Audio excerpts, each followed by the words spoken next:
चलिए दोस्तों, आज हम माइक्रोसॉफ्ट एक्सेल के बारे में सीखेंगे।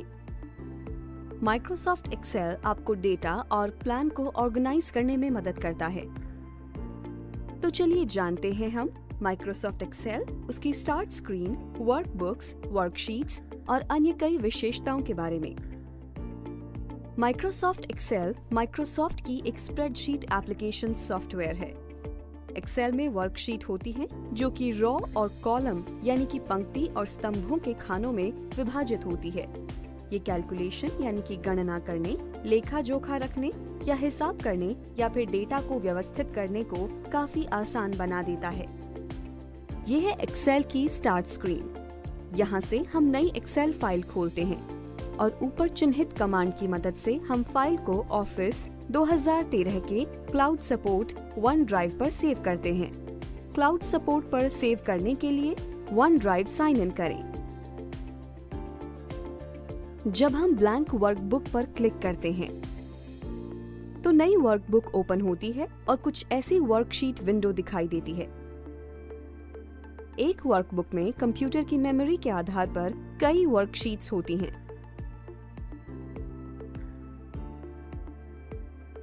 वर्कबुक में पहले से बने कुछ टेम्पलेट्स यानी कि सैंपल्स भी होते हैं, जिसमें अलग अलग नियत काम के अनुसार पहले से ही बनी बनाई वर्कबुक्स होती हैं। इनमें हमारे आवश्यकता अनुसार आंशिक कंटेंट एवं फॉर्मूला होते हैं। हम एक बार में एक से ज्यादा वर्कबुक खोल सकते हैं, लेकिन एक समय पर केवल एक ही वर्कबुक एक्टिव रहेगी और ऐसा ही वर्कशीट के साथ भी होता है। जब भी हम कोई एक्सेल फाइल खोलते हैं, उसका बाय डिफॉल्ट नाम बुक 1 होता है। अगर हम दूसरी फाइल ओपन करेंगे तो उसका बाय डिफॉल्ट नाम बुक 2 रहेगा। वर्कशीट कॉलम्स और रोज में बनी होती है। बता दें कि कॉलम्स दिखने में वर्टिकल यानी ऊपर से नीचे की तरफ होते हैं, जबकि रोज दिखने में हॉरिजॉन्टल यानी बाएं से दाएं तरफ होती है। ऊपर की पट्टी पर हमारा कॉलम इंडिकेटर होता है और बाईं तरफ रो इंडिकेटर, और इन स्लाइडर्स की मदद से हम किसी भी रोज और कॉलम्स तक पहुंच सकते हैं। अगर सेल की बात करें तो सेल का नाम हमेशा उसके रो और कॉलम से जाना जाता है। अगर किसी सेल का नाम B5 है तो इसका मतलब है कि वो सेल B कॉलम के 5वीं रो में है।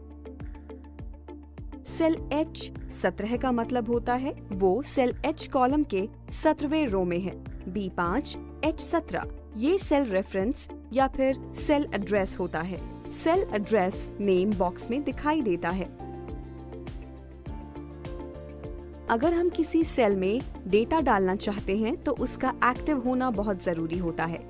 एक्टिव सेल की मोटी और गाढ़ी बाउंड्री होती है, जिसे हम सेल सेलेक्टर भी कहते हैं।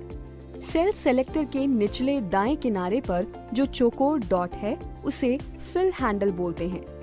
सेल सेलेक्टर हमें ये बताता है कि कौन सी सेल सिलेक्टेड है। हम एक साथ एक से ज्यादा सेल को भी सिलेक्ट कर सकते हैं। एक साथ काफी सारी सेल्स को सिलेक्ट करने के लिए ऊपरी लेफ्ट सेल को सिलेक्ट करके माउस पॉइंटर को उस सेल तक ड्रैग कीजिए जहां तक के सेल्स आपको चाहिए। पूरी रॉ सेलेक्ट करने के लिए उस रॉ के सीरियल नंबर पर क्लिक करें और उसी तरह पूरा कॉलम सेलेक्ट करने के लिए उस कॉलम के अल्फाबेट को सेलेक्ट करें।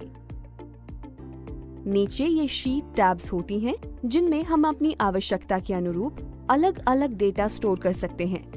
प्लस साइन पर क्लिक करके नई शीट्स भी बना सकते हैं। किसी भी शीट का नाम बदलने के लिए उस पर डबल क्लिक करें और फिर एक नया नाम लिखें। अगर एक्सेल के बाकी इंटरफेस एलिमेंट्स की बात करें तो वर्कशीट विंडो के ऊपर आता है फॉर्मूला बार। सबसे ऊपर हम फाइल बटन लिखा हुआ देख सकते हैं। उस पर क्लिक करके हमें कुछ ऐसा व्यू दिखाई देगा। इसे हम कहते हैं बैकस्टेज व्यू।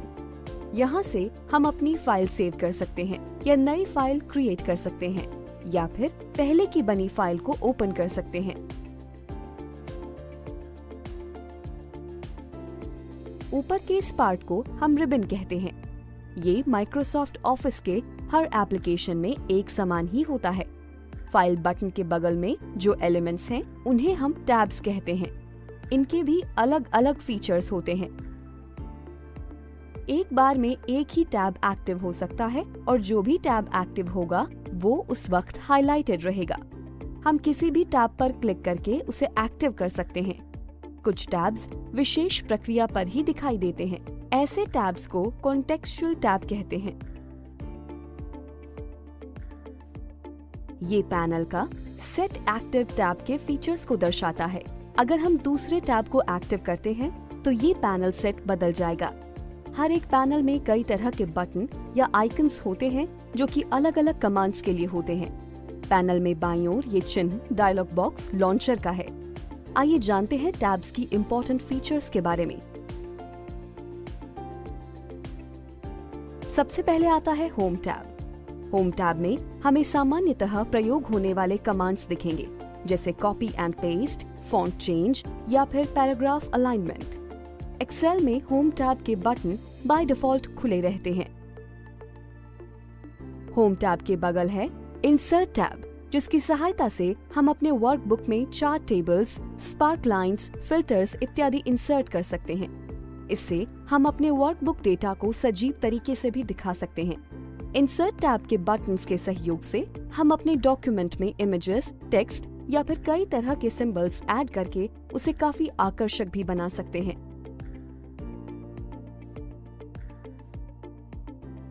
इसके बाद है पेज लेआउट टैब। इसकी सहायता से हम अपने वर्कबुक की मार्जिन विड्थ बदल सकते हैं।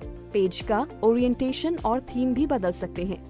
ये कमांड्स तब ज्यादा उपयोगी होते हैं जब हमें वर्कबुक को प्रिंट करना हो।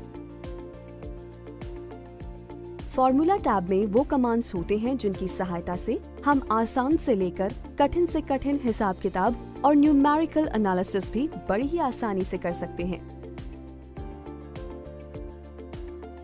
डेटा टैब की सहायता से हम अपने वर्कबुक में बाहर से डेटा इंपोर्ट कर सकते हैं।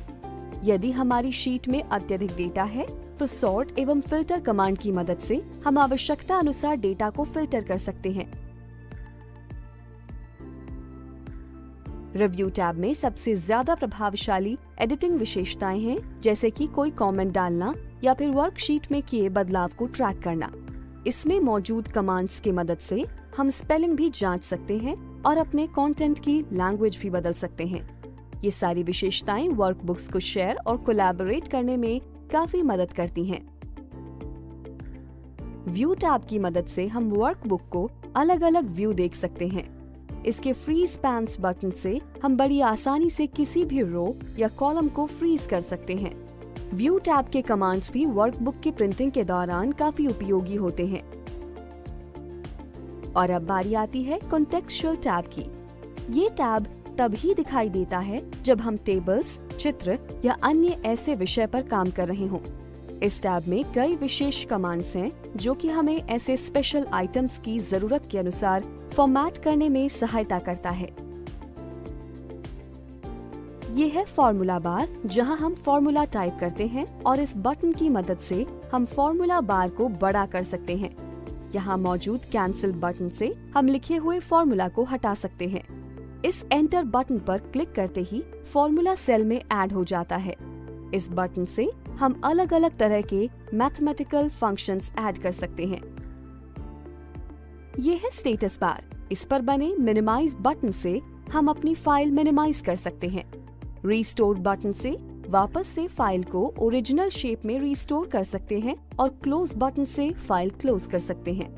ये है रिबन डिस्प्ले ऑप्शन बटन। इन पर क्लिक करके हम रिबन को छिपा भी सकते हैं, टैब्स को सामने ला सकते हैं और टैब्स एवं कमांड्स को एक साथ दिखा सकते हैं। अब जानते हैं क्विक एक्सेस टूल बार के बारे में।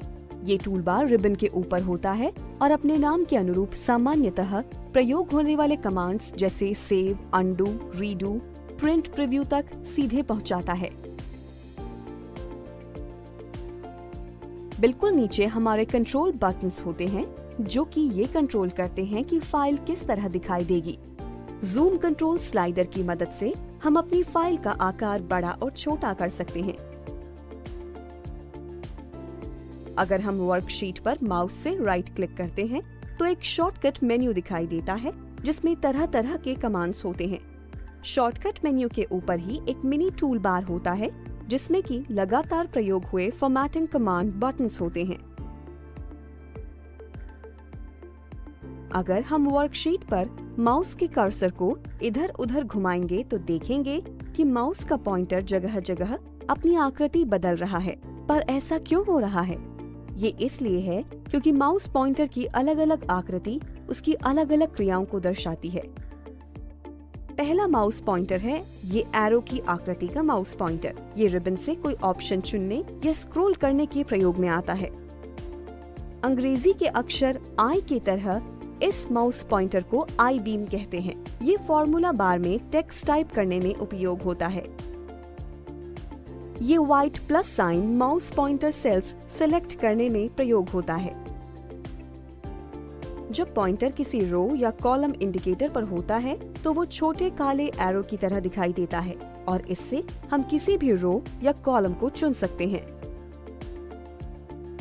जब माउस पॉइंटर किसी चुने हुए कॉलम या रो की बाउंड्री पर होता है तो वह ऐसे क्रॉस साइन डबल एरो की तरह दिखाई देता है।